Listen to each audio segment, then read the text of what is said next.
what I'd like to do is to welcome everyone to this webinar. Thank you for coming. Thank you for being at home. And we're coming to you. My name is Darlin Basu. I'm the chairman of London Central branch and North London branch. Very fortunate to have some great colleagues and to lead these two super groups. Some of my colleagues are here with us this evening. For example, David Lewis, who I will hand over to in a few minutes because he will introduce our panel of 3 speakers. And you can see them on screen, but you will hear them as well and hear about their take on IR35 and its impact on the IT industry and for you. So this is my introduction over 5 minutes. And the other person I'd like to introduce now is David Grundy, who is Secretary of London Central branch. And he is twiddling the twiddlers and making sure that everything goes well during this webinar. So those are my 2 David colleagues. But I will just show you the other things that we've been doing, because we have a very fortunate choice of subjects and the ability to run across different topics in our wonderful industry. For example, our last webinar, our last event, was this one. It was basically about IT leadership in a changing world. But we entitled it Dancing with the Red Queen. And I'm pleased to say numbers of people came to dance with us and thoroughly enjoyed it. And we will have the video from that fairly soon available for you.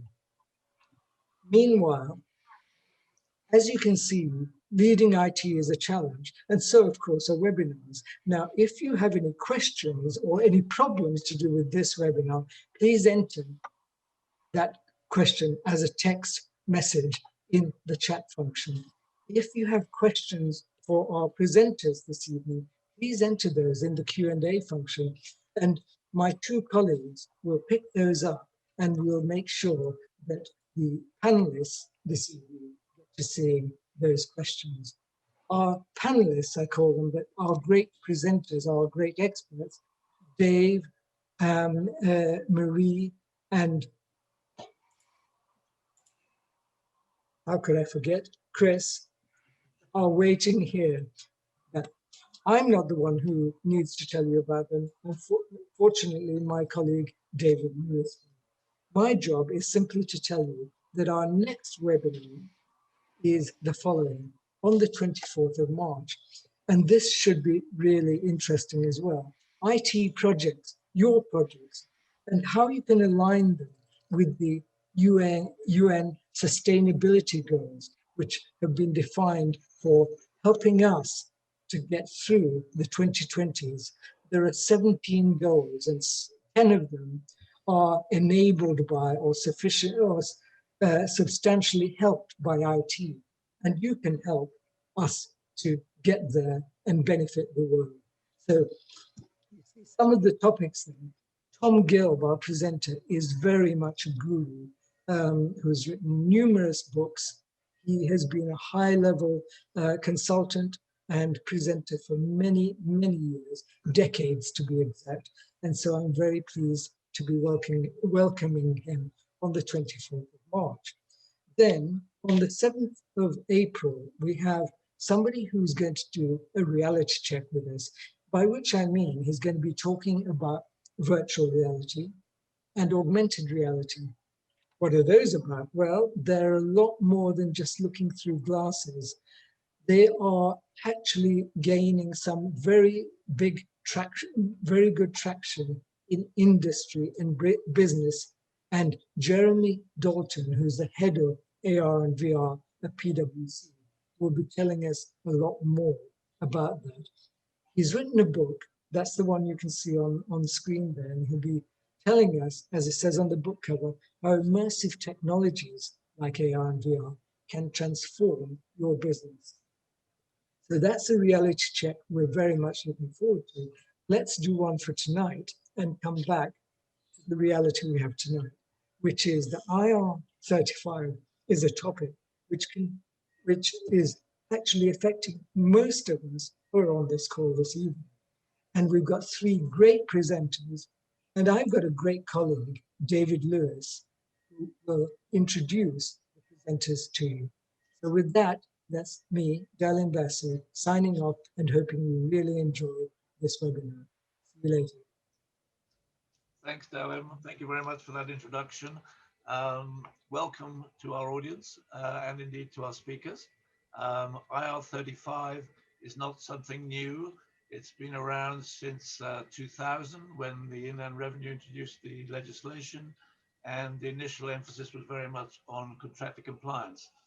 As an individual, I run a company called PMI Consult Limited that specializes in banking consultancy, and we've been very much involved with utilizing a contractor model throughout our existence for the last 26 years.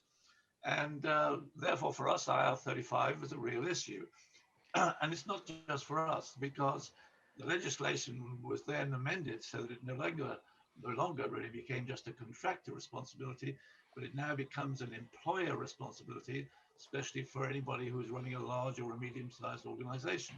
So we've got three experts. I'm not going to try and be the expert here, but according to today's Times, 170,000 people could end up paying more tax as a result of these changes, which come into effect on April the 6th of this year, so which is only about 3 weeks away.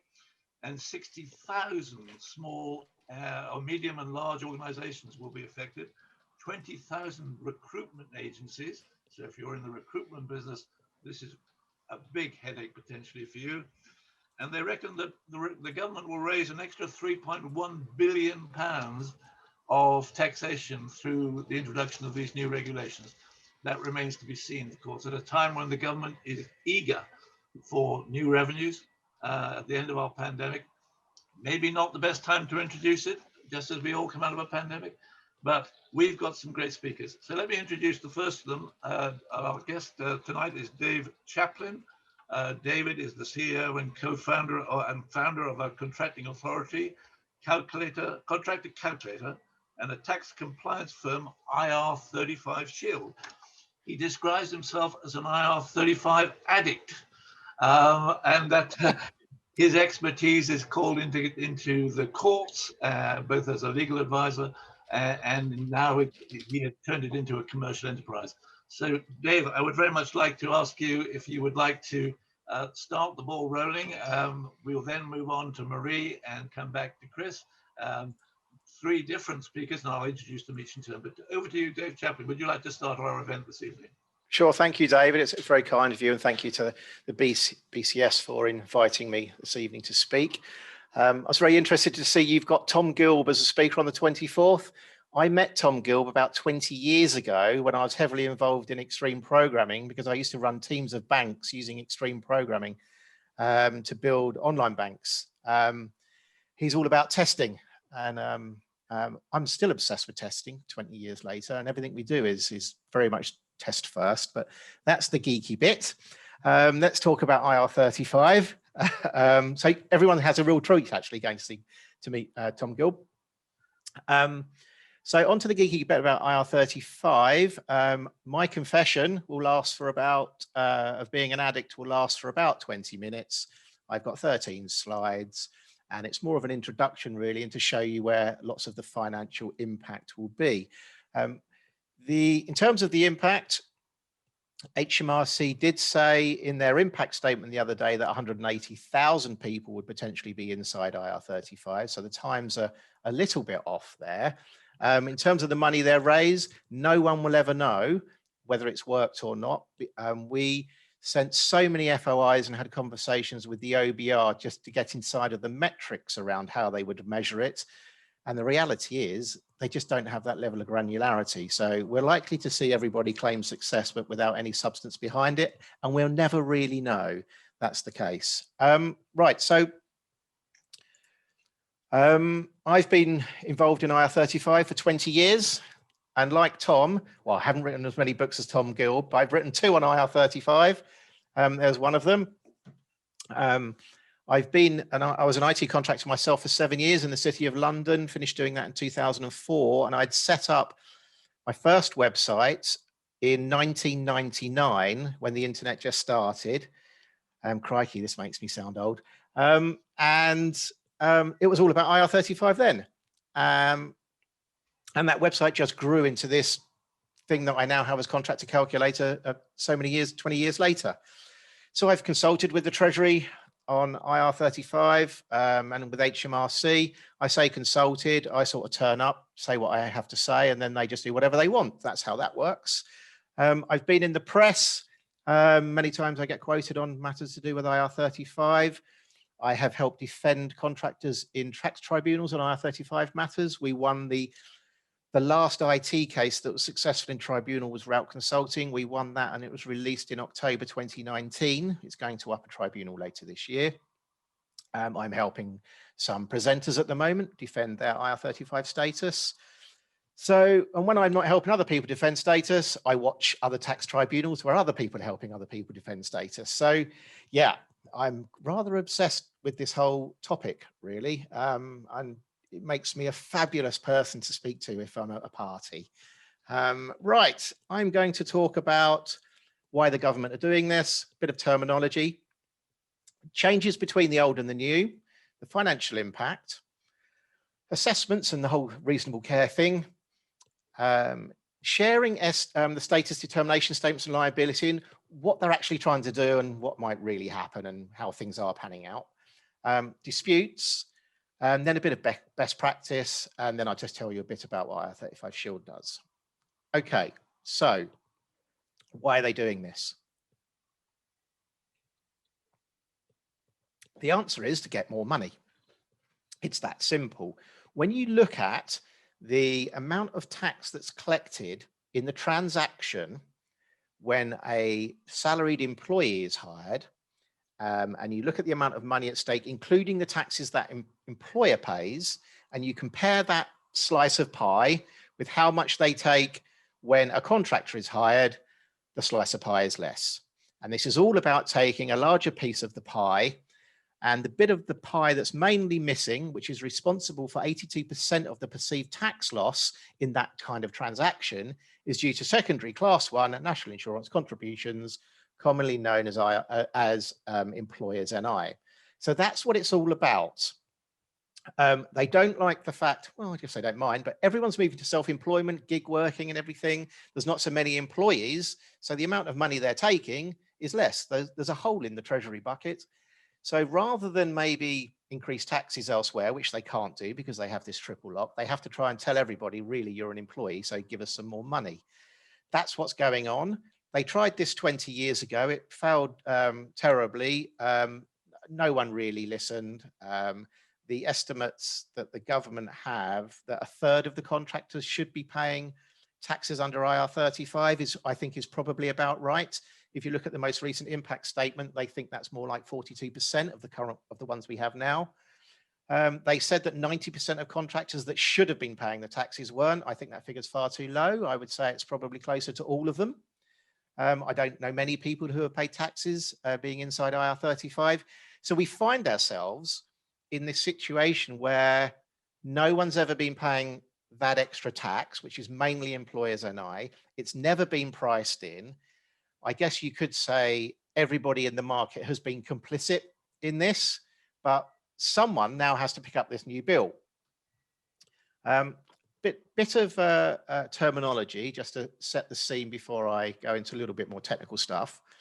We talk about IR35, but there's no such thing. It's called the intermediaries legislation that was introduced in 2000. And the reason it's called IR35 is it was Inland Revenue, note number 35, that was released in February 1999. And then it's Chapter 8 of the Finance Act. The new bit is a brand new chapter of the Finance Act. They haven't scribbled out the old one or changed the old one particularly, other than to say it's only for small companies. There's a brand new chapter, brand new legislation, and they are different. And the new one's been rebranded as Off-payroll. But everyone calls it IR35 still and refers to both the old and the new as IR35, which can be confusing. HMRC do it themselves. And when you read their guidance, you can see how some of it's mixed up.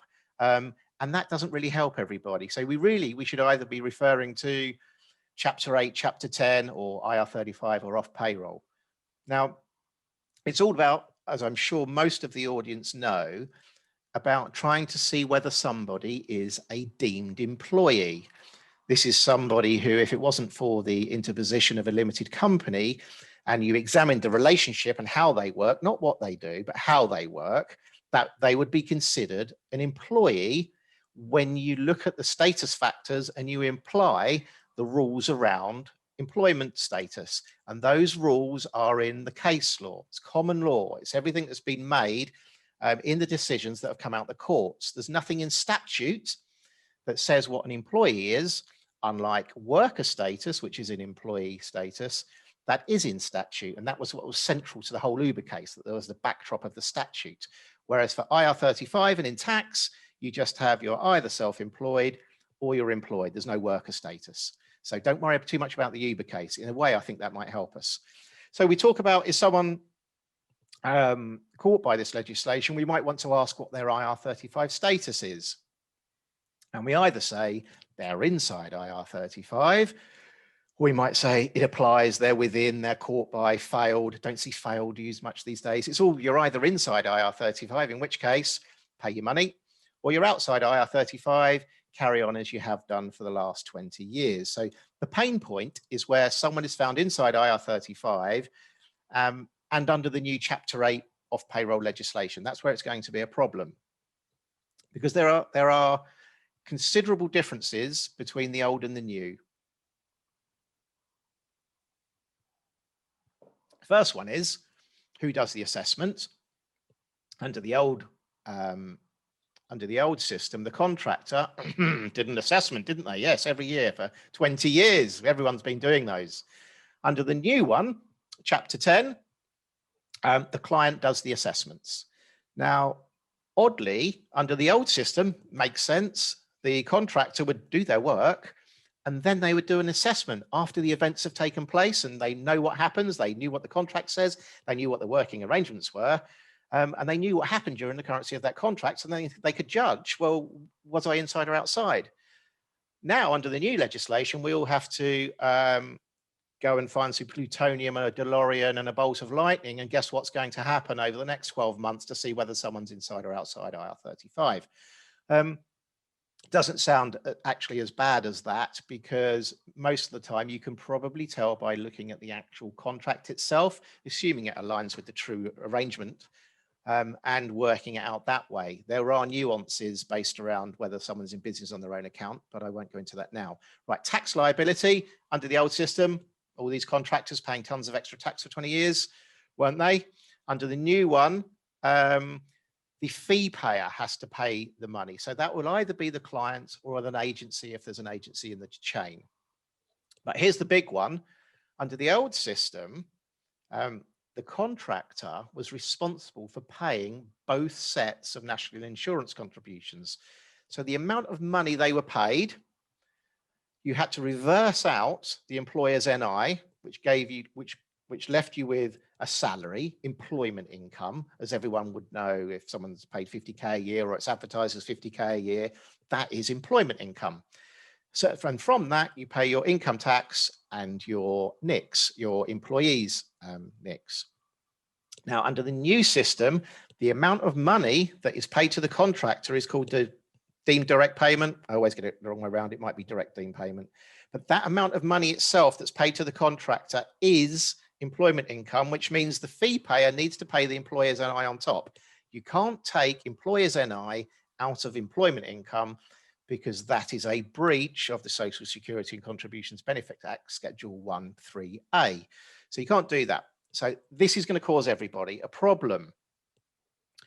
I've got 3 pies here, and the 2 pies on the left are the old system, and the pie on the right is the new system. So under the old system, the contractor would be outside IR35 and they would be paying taxes, probably a small salary and some dividends would be the typical way it's done. So they're paid corporation tax, bit of possibly a tax on some of their salary, and then divs. If they're inside IR35, we're reversing out two lots of employers NI, sorry, NICs, employers and employees, and paying income tax. So they're paying a lot more tax. You're paying sort of, you've got a double NICs charge. It's why it's so unfair. It's why so many people went off to all these horrendous loan schemes and things to try and circumvent this bad idea, as we all know. Under the new system, assuming the contract rate does not change and it's not renegotiated, that amount of money, in this example, it's £400 a day, must be treated as employment income. And because of that, there's this extra charge, which is the employer's NI and the apprenticeship levy. That has to be paid on top. And that's this green piece of pie. And no one's got that money. It's just magically appeared from somewhere, and someone needs to pay that. Now, there's two ways of doing that. I don't have that other slide. Two ways of doing that. One, well, the agency can't pay it because it's more than the margin that they charge for their client. So they haven't got the money. The contractor, well, you can't take it from the contractor because that would be illegal, or should I say unlawful. So if the client's not going to pay this extra money, which in some cases they do, but it's rare, then there needs to be a contract renegotiation. Now, we've seen this happen badly in some cases where clients have said, you have to pay this employer's NI and we're going to take it off your £400 a day. Well, that's just asking for trouble because that's an unlawful deduction. They need to be saying, we can't afford to pay you £400 a day anymore. So the new rate that we will pay you, and we're prepared to pay you, is £354 a day. Because that then allows for that extra thing. They need to be very, very careful about these renegotiations on these rates. Now, if the so the client's going to try and renegotiate the rate down, like a PAYE rate, to £354 a day, so they're still paying 400. The contractor's going to want an extra £30 a day because they're going to be paying some extra tax as well. So you've got this big disparity between what each other wants. So in some cases, contractors just take a pay cut. In other cases, the clients are having to pay more money. Where it becomes a real problem is when expenses get involved. And that's where a contractor might be leaving home on, well, it's not really in COVID now, is it? But leaving home on a Monday, traveling down to a site, staying there 4 nights a week until Friday, then coming home. They could incur, particularly the oil riggers, they could incur like £20,000 a year in extra in expenses. Now, in the olden days, they can pay that tax-free, claim that tax-free, but under the new regime, they can't. So they will need to pay that out of post-tax money. Well, there's no way they're going to do that. So they will be looking to increase their rate by around about 35 or 40% to take account of those extra expenses. So if you have someone on 400 a day, they may well be asking for 560 a day and you only want to pay them 354. So there's a major problem there if you need to have access to a mobile workforce. Right, assessments. Everyone's supposed to be assessed. Well, an assessment is supposed to be done after April the 6th. There's no legal requirement to do them before April the 6th, but most firms are. There are some firms that aren't going anywhere near this. A proper assessment for IR35 status must look at the contract, must look at the working conditions, and it should ask some of the contractor's details as well. And of course, you want to have that collaboration with the contractor and check that all of the information going into the assessment is accurate and correct. Otherwise, you could be accused of not adhering to reasonable care. You can actually make mistakes and still adhere to reasonable care. That is okay. But I mean, I wouldn't recommend it, but you can do. So we're looking to gather that information to do the assessment. Now, the legislation itself, referring to reasonable care, says reasonable care must be used when the decision is made on the determination. It's to do with the conclusion made coming to the determination. Sometimes you'll see this in the guidance saying reasonable care must be taken for everything you do now to do with IR35. Actually, the legislation doesn't say that. You could make a complete hash of it, provided at the point at which you make the determination, you have taken reasonable care. Now, To adhere to reasonable care, use people that you know, are proven, know what they're talking about, have experience in this field. Make sure you have a good process in place. Don't do anything blankety. And you probably want to have a good disputes process in place, although that's a different part of the legislation, because it'll provide you with a good feedback mechanism to ensuring that moving forward you're even more accurate. So yeah, three types of information that you need to collect. Now, the contractor's details in most cases won't really make that much difference. Now, they should do, and they could do in status determinations, if that particular contractor is in business on their own account. It's at that point that maybe, I mean, I'm being vague, but maybe it could override the rest of the assessment or the conclusion that's been drawn to say that, well, actually that person's in business on their own account. So therefore the conclusions made on personal service, mutuality of obligation and control, we're going to override those. If you want to read an example of how that's done, read the Atoll House decision, the upper tier decision, Kay Adams case that came out recently, same day as Uber, actually, that one came out. And you'll see how the judges formed that conclusion. Kay Adams had lots of concurrent work. She had a history of lots of concurrent clients, very different to contractors that have just done something 6 months here, 6 months, 6 months, a serial contractor. I don't think there's enough case law in place at the moment necessarily to mount a very strong defense on a in business on own account basis. So therefore, I think the main thing will, as always, will be around control. Right. So what are these SDSs, these statements all about, and how does the tax move around?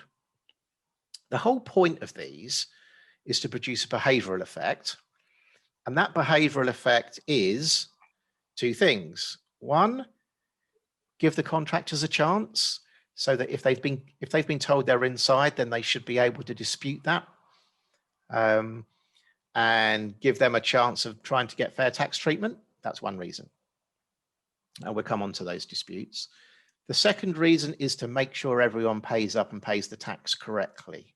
So when the status determination statement is passed down the chain to the agency, to another agency maybe, then the person that's holding that status determination statement holds the tax risk. So if a client has adhered to reasonable care and passed an SDS to an agency, the agency is actually liable in the longer term for the tax if the determination was incorrect, which is grossly unfair, but it is the way it is.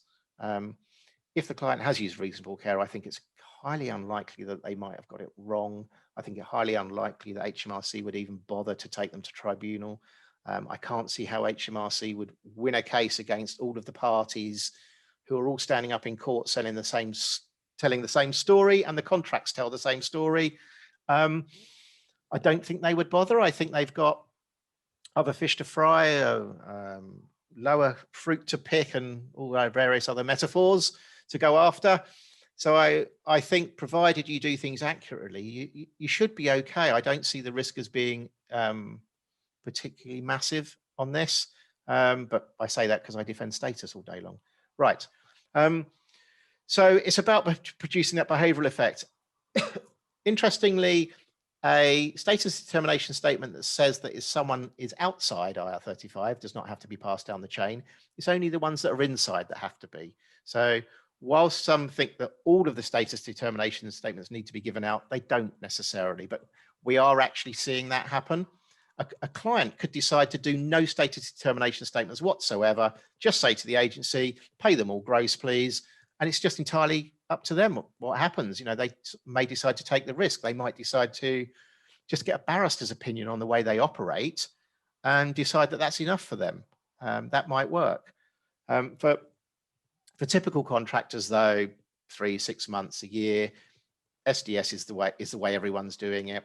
Pass down the chain, just a robust assessment, really. That's what's happening. Right, the status disagreement process.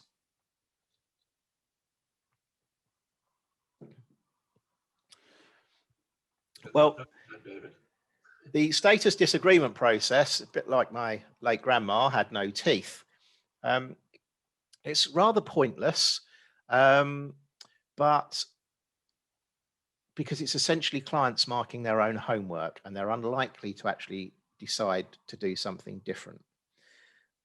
Now, in the original proposals for the legislation, HMRC did say that they would give the opportunity for contractors to dispute to a tax tribunal an individual status, which they didn't think was correct.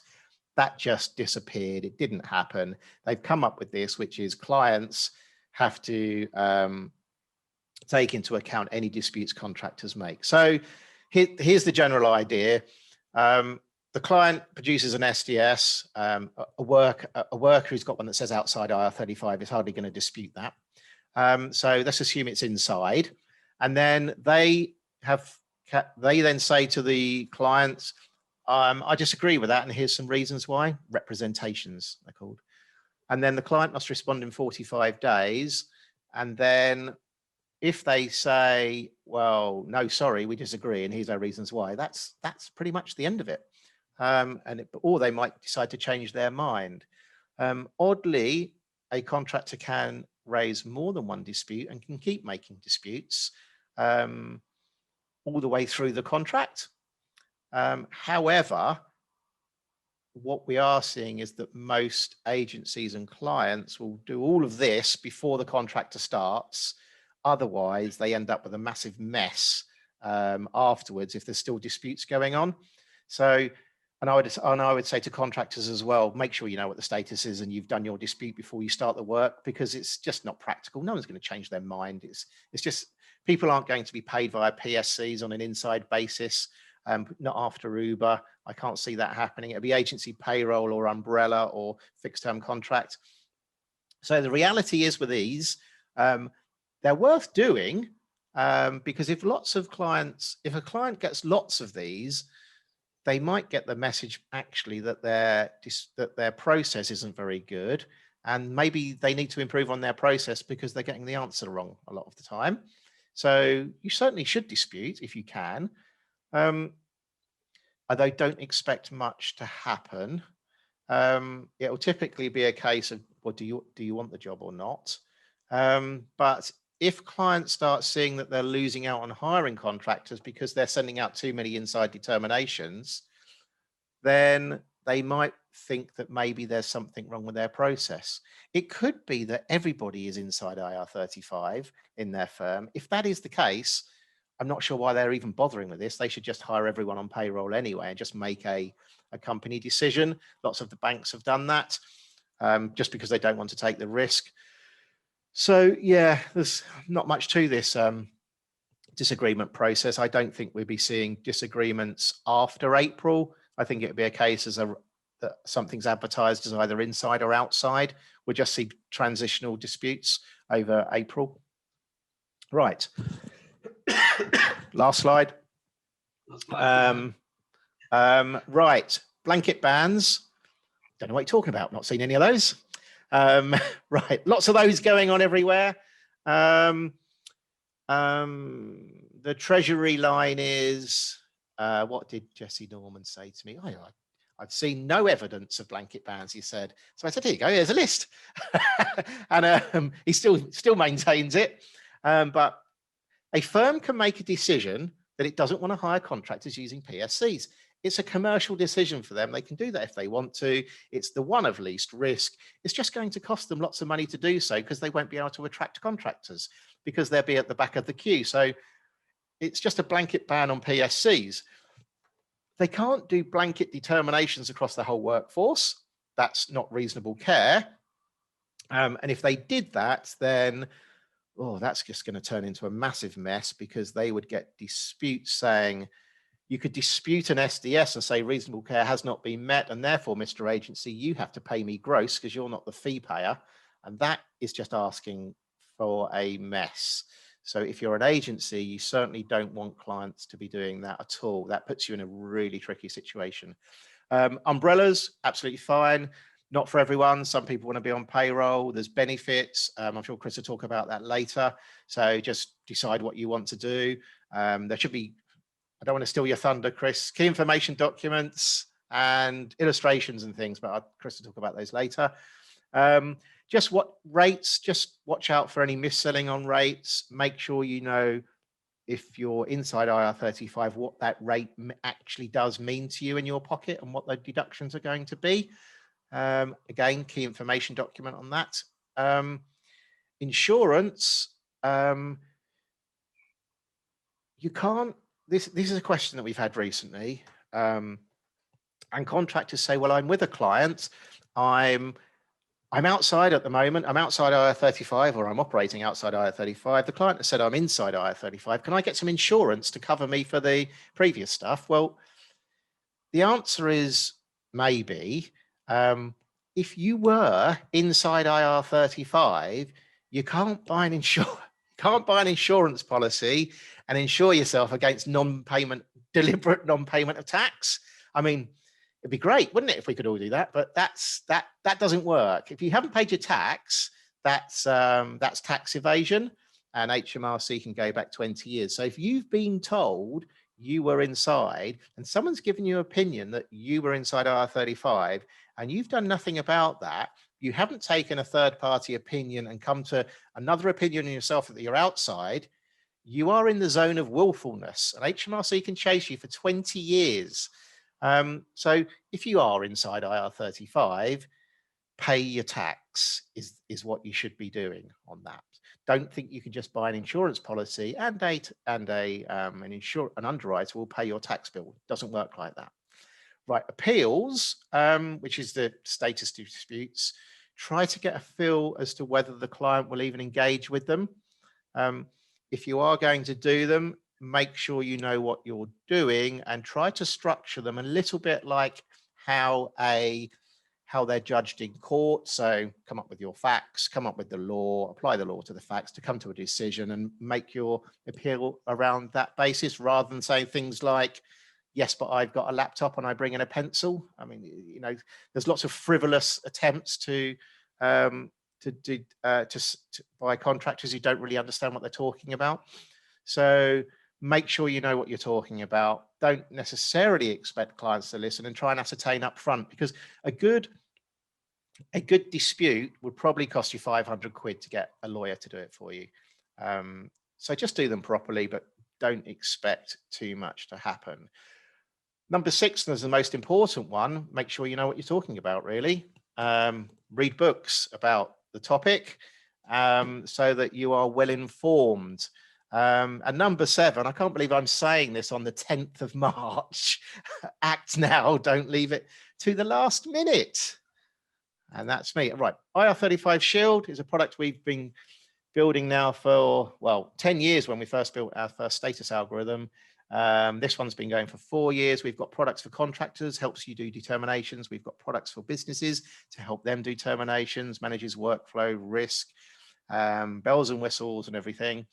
And our thing is we want everyone to have fair tax treatment. And if you're inside, you pay your tax. And if you're outside, you should be able to engage on an outside basis. That's what we are all about. And that's it from me. That's my slides. Thank you, David. Can I draw you to a conclusion? Yep. Brilliant. Thank you very much. I'd rather let you overrun. I apologize. Therefore, I'll keep Q&A till the end, if I may, and move straight on to introduce Marie, who we need to unmute, if I may. Thank you very much. Marie is a partner in Urbach. Hacker Young, which is to give it its full title, has been for a long time, but she's also a specialist in the recruitment side of the business. So she has a special profile for the recruitment industry. Marie, I know you've made a small presentation. Can I hand the floor to you and ask you if you would care to go through your presentation, please? Yeah, thanks very much, David. Let me just try and share my screen. Nice to see you again. Right, great. Can you all see that? Thank you for that lovely introduction, David. And thanks. There we are. That's perfect. Yep. And thanks very much for inviting me on to this webinar. I wouldn't say I'm an IR35 addict, and I certainly haven't written any books on IR35, but the new off-payroll legislation has really rocked the recruitment industry, as you can imagine, and I've literally been living and breathing off-payroll legislation for the last couple of years, especially considering they delayed the original implementation of it last year as well, so it's been an ongoing headache, I think, for a lot of recruitment companies for the last sort of 12 months, as well as all the COVID and things that are going on as well. So it's all been fun and games. My presentation, I'm going to try, obviously, because we don't want to overlap in terms of talking about the changes. So I'm going to cover some of the finer points in the off-payroll legislation. So I'm going to talk about the labour supply chains. So what sort of supply chains you're going to be in and when they get a little bit more complicated. I'm going to cover the employment status assessment, so what is behind the criteria and how do you know whether you're behaving as an employee or not. And then what happens if you're inside the scope of IR35, so what are your options as a contractor. I'm also going to cover some legislation for recruitment companies, which is called the Agency Worker Regulations, and the key information document that Dave referred to earlier. And lastly, but not least, I'm going to cover whether you still need your personal service company if you fall inside the scope of IR35. So as an accountant, this is the sort of stuff that we sort of been supporting some of the contractors and recruitment companies with. So just to clarify, when do the changes take effect? So the new rules that come into play are based on payments made for services provided on or after the 6th of April 2021. So if you're receiving a payment that is for services that you provided before that date and you receive it, say, the end of April, then the new rules don't apply to that payment. So just to clarify that. And who's affected? Now, most of you would have seen the rules around which clients are caught inside these new off-payroll legislation rules. So we're talking the public sector, it came in 2017. We're now doing the private sector from April 2021, and it covers medium to large companies. And the criteria, as stated on this slide, is the turnover of £10.2 million, balance sheet of 5.1, or more than 50 employees. Now, it's up to the client to know this criteria and know if they're being caught by these rules. And just to let you know that a client will cease to be medium or large if they no longer meet the above criteria for at least two consecutive financial years. One thing that doesn't come up or isn't as clear is group rules. So you may act for, as a contractor, you may act for a small client, but they're actually part of a large group, and that's where this criteria comes in as well. To get even more complicated, this is where the supply chain comes in. So I've started off here in terms of a basic supply chain and where the responsibilities lie. So if you've got a UK client and you have a personal service company and a UK contractor, and that's a very basic supply chain. The UK client is the one responsible for doing the status determination, deciding whether the contractor is inside or outside the scope of IR35. And the client, as it's the closest party to the personal service company, so the intermediary, they are responsible for paying and deducting the taxes if inside the scope of IR35. So they're classified as the fee payer. Now, if we go on to slightly more complicated supply chains, you have things like a recruitment company that may be in between the client and the contractor. In that case, I've highlighted in green, the client is still responsible for doing the status determination statements. And in orange, you've got the recruitment company who becomes the fee payer because they're the closest party to the personal service company. And they need to act on the status determination statements that have been passed down the chain from the client. You then can be slightly more complicated in terms of you may have, the client may fully outsource or contract out their services. So for example, if you had, let's keep it simple, a cleaning company that comes in and services your offices, they're actually providing a service, not the labour. So they actually become the client that the contractor is working for, not the actual client that's being provided those services. So then therefore they are responsible for assessing whether the contract is inside or outside the scope of IR35. We then move on to overseas clients. So if you have a client that is wholly overseas, has no UK presence whatsoever, then we almost refer back to the old rules that Dave was referring to, where it's up to the personal service company, providing they're also in the UK, to make the status determination to see whether they're behaving as an employee or not, and to deduct the relevant taxes. Then we get a little bit more complicated, which has all been fun and games, and I've been putting these slides together. You may have an overseas party within the supply chain.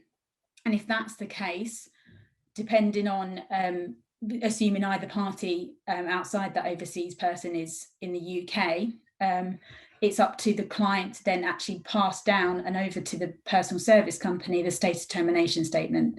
In scenario 4 there, because it's quite a short chain, the client remains as the party that makes the assessment, and also the fee payer as well, and they need to deduct the right taxes and national insurance.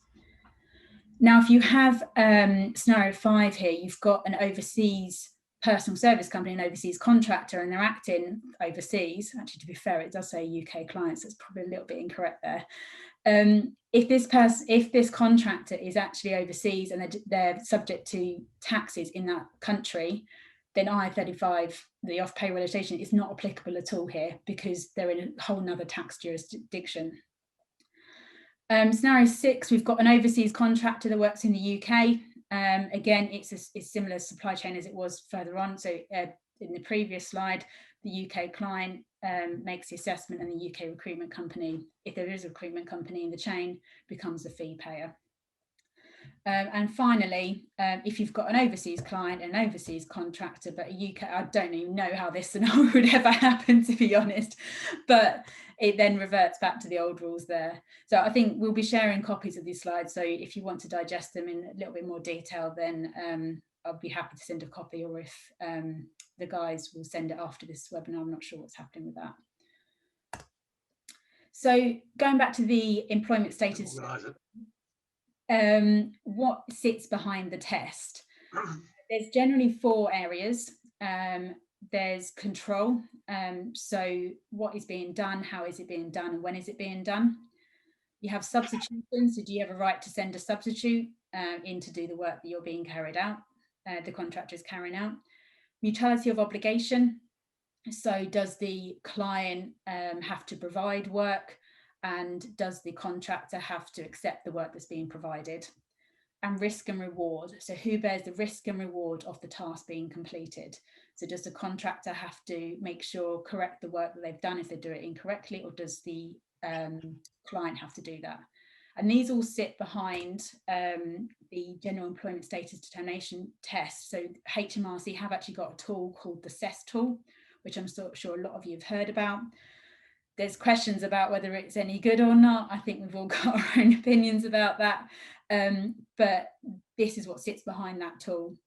And a couple of other points to think about in terms of whether you're behaving as an employee or not is integration. So how integrated is a contractor in the client's organisation? Do they have their own email address? Are they invited to the Christmas party? Things like that. What does the contract actually say? And does it reflect the relationship? And whether there's any termination rights within the contract. So there's a lot that sits behind this, but those are generally what's looked at when you're considering the status of a contractor.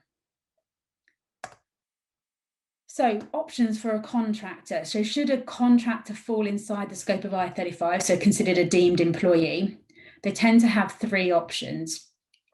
The first option, these aren't in any order either.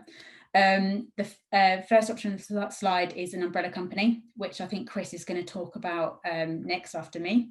So I won't go into too much detail about umbrella companies. Another option is off-payroll, it's called. So that's where you retain your personal service company, and I'll explain that in more detail. And the third option is PAYE, so becoming a PAYE employee effectively with either a recruitment company or the actual client you're working with. And I'll explain that in a little bit more detail. So we have an off-payroll worker. So this is, again, I've done a basic supply chain at the top. So you'd have the client, your personal service company, and there might be a recruitment company there as well, and then the contractor. Now, because you're inside the scope of IR35, The fee payer, so that could be the client or that could be a recruitment company, depends who's closest to you in the chain, has to deduct tax and national insurance from the net invoice amount. They then pay over the net amount plus the original VAT that's due. Because the contractor still has their personal service company, they don't get any employee rights or benefits. So there's no holiday pay, no pension or anything like that. As the fee payer, you cannot claim employers' national insurance allowance on the money on the national insurance that's being paid. The apprenticeship levy does apply, so that's only if you've got a gross payroll wage of £3 million. Pension holiday pay is not relevant because the contractor is off payroll, it's not an employee. Things like student loan deductions and attachments of earnings or anything else are just not relevant because, again, they're not an employee. The fee payer will have to provide the worker a new starter checklist, and it will be run through their payroll. They tend to use a basic rate tax code, which may, depend on what tax bracket the contractor is, that may result in them underpaying tax and having to look at that in their year-end accounts. And then the fee payer has to mark the contractor as an off-payroll worker when they submit their reports to HMRC every month, and their payroll software does need to be updated to reflect this. Most payroll software has been updated already. I'll be very surprised if you haven't had that update if you are a fee payer. So a temporary worker, this is being employed effectively directly by either the client or the recruitment company. So there's no longer a personal service company in the contractual chain. So with being a worker, you have, deduct tax and national insurance from your gross pay as normal. VAT is not relevant because there's no personal service company. The fee payer can claim the employer's national insurance allowance because they're an employee. You have the apprenticeship levy does apply, and then the fee payer then is required to provide a pension, and they should not be discouraging contractors to opt out. So it's the contractor's choice whether they opt out of the pension scheme or not. Things like student loans and other deductions are also relevant because they're behaving as an employee, and the contractor gets holiday pay as well because they're classed as an employee. Expenses. So this is quite a big thing for contractors, and if you fall inside the scope of IR35, as Dave's mentioned briefly as well, is your expenses tend to change. There used to be, there is a deduction at the moment. It's a 5% deduction allowance that personal service companies were allowed to offset against their income, and that deduction allowance was because the personal service company was making the assessments, weren't they? But now, obviously, that's been administrated by the clients. That 5% deduction is no longer relevant anymore.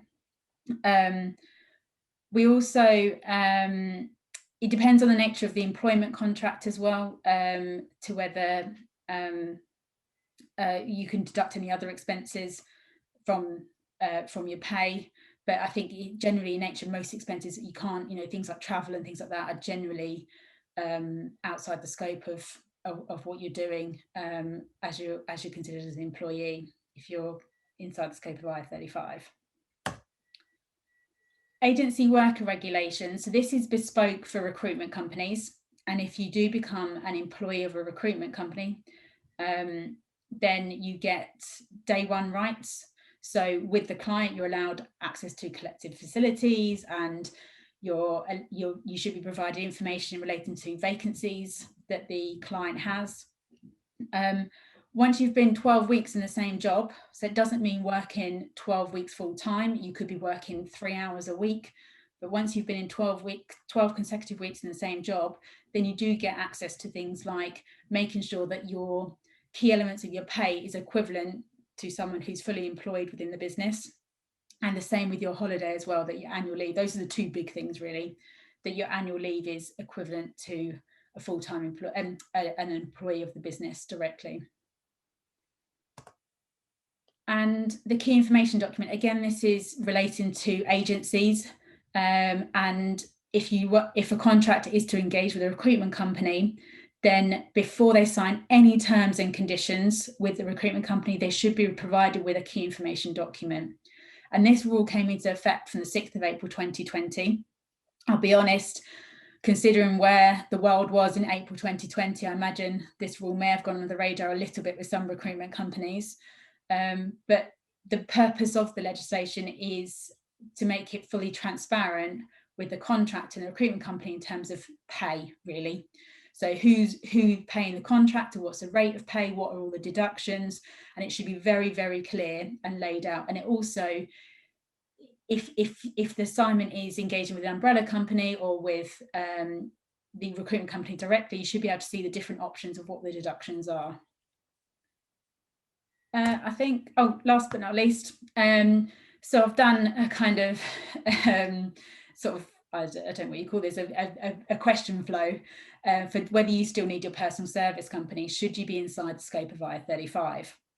So to start off with, if you're a contractor, you've got your own personal service company and you've been given an assignment that's inside the scope of IR35, the first question is, do you have any other assignments outside the scope of IR35? If you do, then the general recommendation is you may want to keep your personal service company. If you don't, then, and you don't have any plans for any future engagements outside the scope of IR35, then you may look to wind up your personal service company to save some costs, because you no longer need it. There's no point having it. And then to look into wind it up, I recommend you get in touch with your accountant, because there's lots of different ways to wind up a company and you want to be as tax efficient as possible. The different ways depends on how much reserves you've got in the company. So if you have reserves of less than £25,000, then you can do a statutory strike-off process. But if you have more than £25,000 in the company, then there's ways that you may be able to drip feed the funds out through dividends and pension contributions to try and get below that level, so you don't have to formally appoint a liquidator. But again, I really recommend getting some professional advice on this, because you don't want to end up going down the wrong route and not making most of your tax allowances. And that's it from me. So I'm going to stop sharing and pass back to David. Yeah, brilliant. Thanks, Marie. Thanks for racing through, and my thanks to Chris too for your patience. Let me introduce you now to Chris Fahy, who works for a company called Azure. Chris has been in the umbrella company business, if I can call it that, for about 17 years, worked for several different employers in that period, and therefore he can consider himself an expert on umbrella companies. Chris, can I hand over to you and ask you to give us a different perspective on this problem? Yeah, thanks, David. I am coming to you from sunny Glasgow, so I hope David couldn't get me any subtitles on the screen, so I hope you guys can all understand the strong Scottish accent. When David asked me So when David asked me to come on and have a chat with you guys, I didn't want this to be a sales pitch about umbrella companies. I wanted it to be something educational and something important to you guys that you could take something away from it. So as we know, the majority of the roles are going to be inside IR35 come 6th of April, and your options are going to be umbrella or agency PAYE more often than not. So there's a bit of a perception in the marketplace around umbrella companies that we're all bad guys. I'm hoping after today you realise there are some good guys in the marketplace. I'm going to explain everything, talk about transparency, and any questions, then happy to help you all out. So that's the agenda for today, so I'll just jump right in. So as David mentioned, I'm the sales director for Azure Global. Been in the payroll industry for 17 years. Worked for some of the biggest umbrella companies in the industry, and through that time there's been numerous legislation changes. The one that's always been on the radar has been IR35. So hopefully a bit of an expert on this side of things. I joined Azure Global over a year ago as the sales director. We started January 2020 as a UK payroll company. We managed to win a contract to payroll, employ and insure wind farm contractors in America. So we've now evolved into an international payroll company. So we now provide global HR and payroll solutions in the UK, Europe, Middle East and North America. So as I said, I'm looking for this to be helpful for you guys, and I wanted to use the experience that I've had and the contacts that I've had over the last 17 years. So what I did was I phoned up 12 of the biggest IT agencies in the UK where I know a few directors and senior people within those companies. And I asked them about IR35 and what's actually happening at the coalface. So this is an analysis of the feedback that I got from these directors and senior people within the agencies. So they're telling me that 90% of the end client being the agency's client, are refusing to increase the rates if the roles are inside IR35, which is quite alarming to me. 85% of contractors are going down the umbrella route. Around 15% are going down the agency PAYE route. And around 20% of contractors are deciding to leave the roles that they're in. They're deciding to maybe go permanent or overseas, and we'll go into that in a bit more detail later on. But Dave touched on this earlier on, and I think this is the crux of the matter, is that the umbrella companies make their money from the margin or the fee that the contractors give us on a weekly basis. The agencies make their money from the margin, and the only way that we can increase the rates is by the end client potentially getting these rates increased. So this was a comment from a director of one of the biggest IT agencies saying our margins are being squeezed, so we can't increase the contractors' rates unless our clients increase the charge rate. So there's definitely a conversation, even though it's saying 90% of the end clients are refusing to increase the rates. As Dave said earlier on, it becomes a renegotiation. So it's always, once it's explained the employment payments that come in when it comes to umbrella and PAYE, then it's up to you guys to try and renegotiate these rates and try and get them higher. It's always good to ask the question. So the benefits of umbrella versus limited company. Nobody's going to sugarcoat this. The difference at limited company was great. If you were outside IR35, is usually you paid yourself national minimum wage, paid yourself dividends, offset expenses, and roughly took home about 80% take-home pay. You were a director and a shareholder of your own company, and there was no employment costs within there. When you come through an umbrella company or you go agency PAYE, there's now employment costs involved. But there are some benefits of going down the umbrella route. So as I said, when you go down the route of being through an umbrella company, you get a contract of employment, which is completely different from having your own limited company.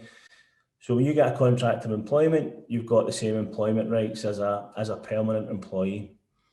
You haven't got the administration that you had as a limited company contractor, so you don't have to produce invoices.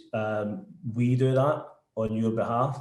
So there's invoices produced between the umbrella company and the agency, so it takes away that admin from your point of view.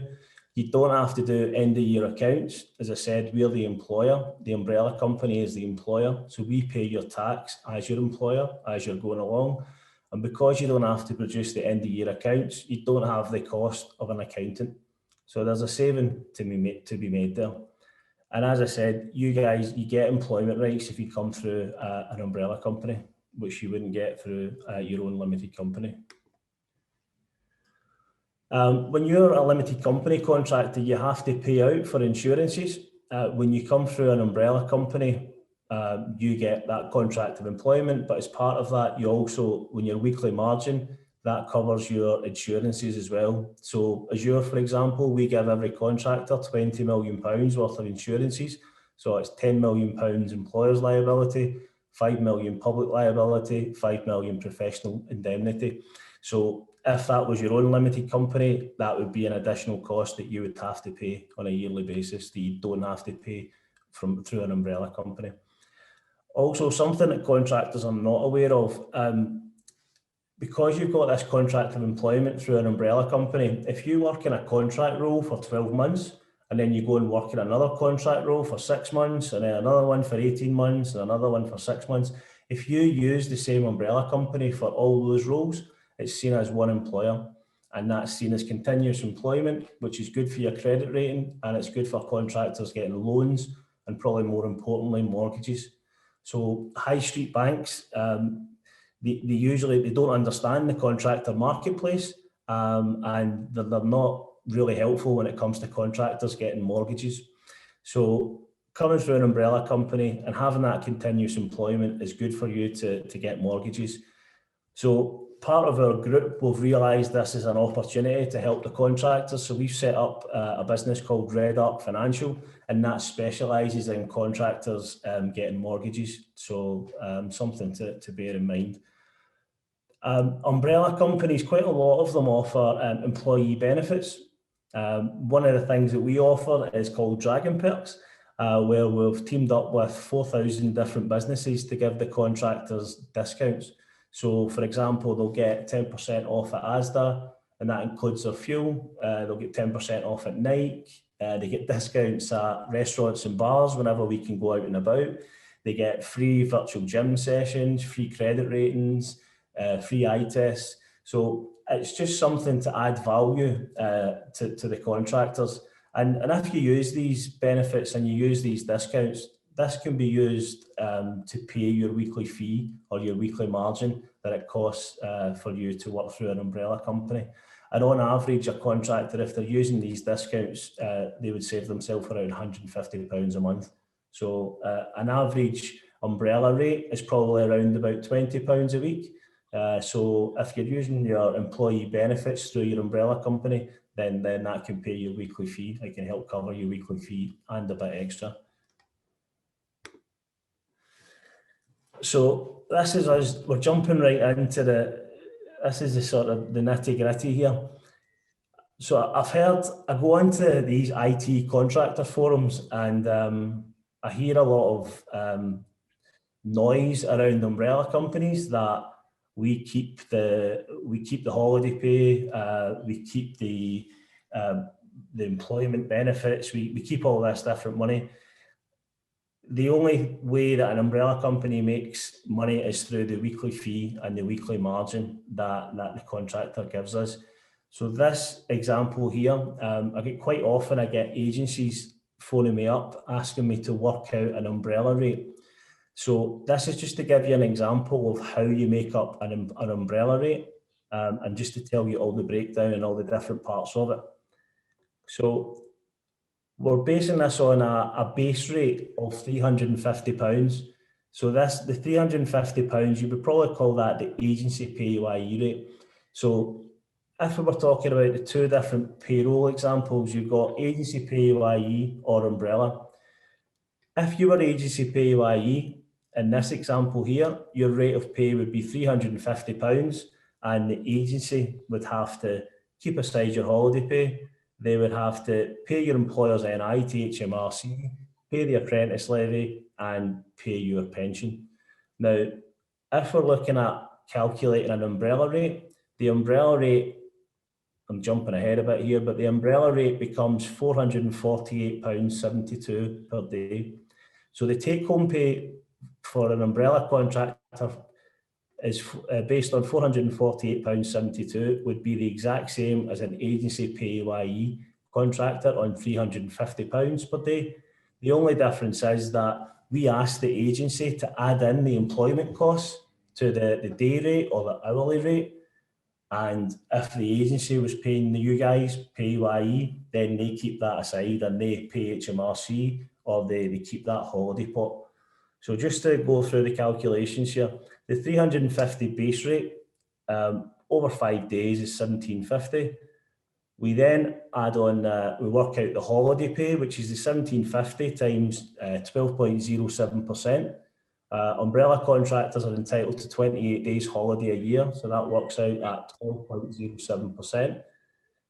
The employer's NIC, there's an employer's NIC allowance of £169, so you take the 1750, the 211.23, which gives you the 1961 minus that, and times it by 13.8%. So that gives you this calculation here. We've then got apprentice levy that all employers have to pay. So that's the 1750 plus the holiday pay times 0.005, and then the pension is based on 0.03. But there's a limit. The auto enrolment pension is capped at 50,000 earnings, so it's a maximum of 25.25 per week that we can add on to the rate. So if we're looking at this in total, you've got your 211.23 holiday pay, your 247.33 employers NI, your £9.81 apprentice levy, and your 25.25 pension, which gives you this total. Divide it by 5, and then this 98.72 is your employment costs. So that 98.72, we asked the agency to add that on to the contractor's rate to give the umbrella rate. Now, in the bad old days, what agencies would do is they wouldn't pass on that full 98.72 to the contractor. The £350 a day, the full uplift should be 448. They would maybe give the contractor £400 a day umbrella, and they would keep 48.72 as an extra margin. So that's the way it worked in the past. But now you've got key information documents, which Dave touched on earlier on, plus all accredited umbrella companies have to give you an illustration. So before you take a role, make sure you read this key information document and you're happy with the deductions that the agency are going to make, and also you're happy with the deductions that your umbrella company you choose are going to make as well. So again, just to highlight that, just make sure you always get that key information document before you take a role, and make sure that you understand the costs and that everything is transparent. So hopefully that breaks that down for you. That's quite a lot of numbers there.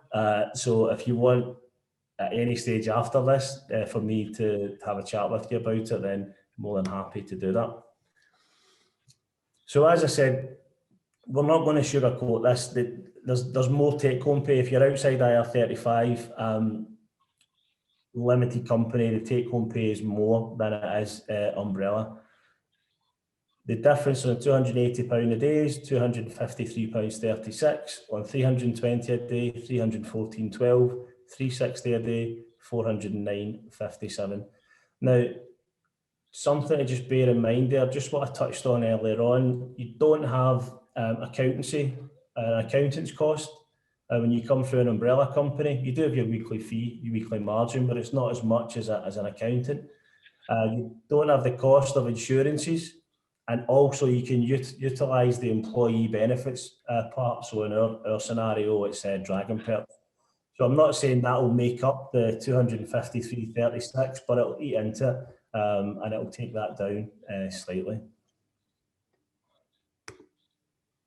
So what are your options? So your options, if you're inside IR35, is to be paid through an umbrella company, ask for an increase in rate to cover employment costs. Now, as I said at the start, this means the agency either takes less margin, which is unlikely to happen. They're telling you at the start that the margins are getting squeezed, or the agency client has to pay more. So that 9 times out of 10, that is where your increased rate is going to come from. It's going to come from the end client. So I would always say have that conversation and ask for a rate. If you're going to have to go umbrella or agency PAYE, ask for a bigger rate than you would have at the moment through a limited company, because you've now got those employment costs that I talked about in the example before that. If you're paid agency PAYE, you'll be on a lesser rate than you would through an umbrella company, or you should be anyway, because the agency have to pay the employment costs. If the end client, which is happening 90% of the time, are not increasing the rate, then you've got a decision to make. You either accept that rate or you decide to take on another role. So you just have to be in control of all the facts at the start of the assignment, have that key information document, understand all the discounts, everything that's going to be happening there, and then either accept the rate or decide to take another role. Some contractors are actually becoming permanent employees, so if that's an option, then it's up to you.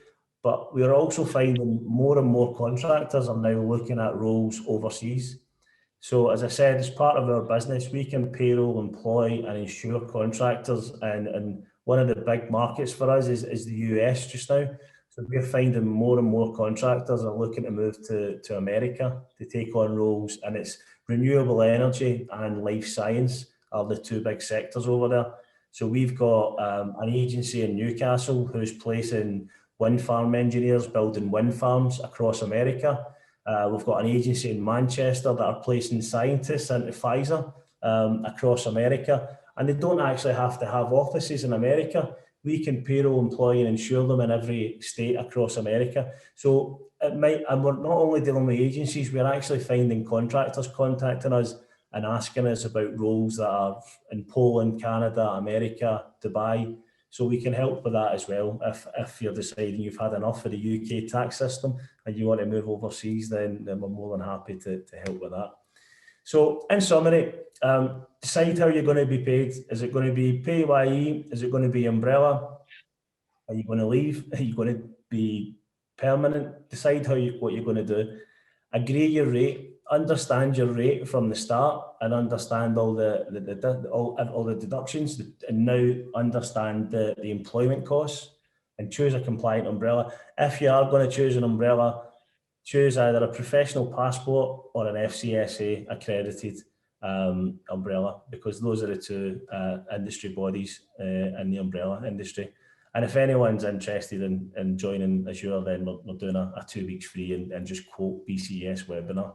And again, just to finally touch on this, I'm helping a lot of agencies, but also clients and contractors around this IR35 minefield. So if any of you want to have a chat about it, my contact details are there, and again, more than happy to help. Thank you. Oh, thank you very much, Chris. And if I could ask our panelists to unmute themselves, and I could just say a very big thank you to you all, for your patience. We have overrun rather. We're now at 20 to 8. So I think Iraj, if you can unmute as well. Iraj has been looking at the questions. Can we just take a couple? Yes, so we've got a question to Marie here. If you're inside IR35 and tax and NI is already deducted, are you still subject to corporation tax with the money paid into your company bank account? It's quite an easy answer. You won't get double taxed. So your company is still subject to corporation tax, but you can offset the tax that you've already paid against it. So there's no double tax in there. Any other thoughts on that one, Dave or Chris? Anything on that? Yeah, well, what we're seeing is that the deemed model, paying a personal service company on an inside basis, the whole thing's a bit of a mess, frankly. We're not sure why anyone would do it. And after the Uber judgment recently, I think clients would be in a risky position whereby that particular contractor, having been told they're inside IR35, giving a status determination statement with all the pointers to being an employee, I think they've got a very strong case to just claim that they're a worker and claim all of the rights associated with that anyway. I just think it's a risky position. I don't think we'll be seeing many firms engaging on that basis. I think the only place where it would do is if you've got outside the scope of IR35 contracts, which I'll be surprised if you do have a mixture, because you're probably doing the same role for one client as you would with another anyway. So Yeah. I think it'll be very unlikely that you'll be in that position. Yeah, I agree. Mm. Yeah, I think from a practical point of view, I don't know many agencies that can do the deemed calculations. It's a very complicated calculation, and a lot of them don't have the payroll software to do that. So I don't know anybody in the marketplace that's actually doing that. That's why they get an accountant, Chris. It's the disparities, and you've got to do a VAT. You have to have your calculations in your VAT system, and then have something else in the payroll system, and you have to have a status, the new status in your payroll system of deemed employee. It's all a bit messy. Firms aren't really that keen. Iraj, do you have another one for us? I have a couple of questions of my own, actually, which I think should be quite challenging. Yeah, so from the point of view of the new Chapter 10, if your client is asking you to do the work actually on site here in the UK, but you're actually contracting with their procurement company, which is based outside the UK, does that still fall within Chapter 10? Dave Chaplin, you want to take that one? Oh, not really. Marie, you did a bit on the overseas. Yeah. I hate the overseas ones. I'm up here for you, Chris. So, so sorry, you're saying there's a UK client and a procurement that's overseas, and then a UK-based contractor. Is that what we're saying? Well, actually, the UK-based contractor and the site of the project is in the UK, but the actual contract is with the offshore procurement company, which sits in another European country, where there is a double taxation treaty with the UK. Okay, so I would say it sounds to me like if they're working in the UK, then the client they're working for must have a UK presence, therefore subject to the off-payroll rules and have to do a status determination test. And because the contractor is a UK-based contractor as well, they're subject to UK tax.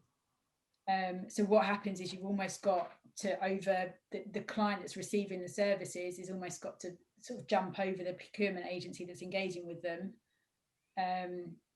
to pass down the status determination statement.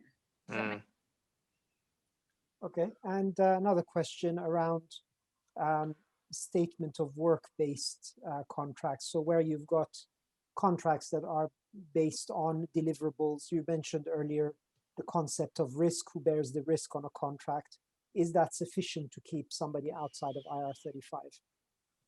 I can take that one from a status perspective. If you're arguing in a tax tribunal and you want to argue financial risk, you probably need something in the region of about £25,000 worth of financial risk that you would incur if the contract just didn't work out and went wrong, or it might be equipment that you bought up front. For example, if you're a surgeon, your insurance might be £20,000. It's that kind of level of risk that you'll need to be subject to. Yeah, but typically if you're doing an IT project, they notoriously run over their initial length, and sometimes you have a lot of technical issues that prevent you from delivering them on time. If you did the contract as a fixed fee, regardless of how long it took you to do that contract, so let's say the initial term was 6 months, but actually because there were some technical issues with the project, it actually ended up taking, say, 8 months to deliver the project without any additional fee being paid for that. Yeah. Is that sufficient risk? I don't think that would necessarily get you over the line for outside IR35 because of financial risk, but there's other factors at play there that would, particularly around the control aspects. So you're not playing an ace card with a financial risk, but because it's fixed price and the factors around mutuality of obligation aren't quite there. You'll probably be allowed to do the work when you want. There's all sorts of other factors that would make you outside. That would, I don't think itself you'd necessarily need to play that card.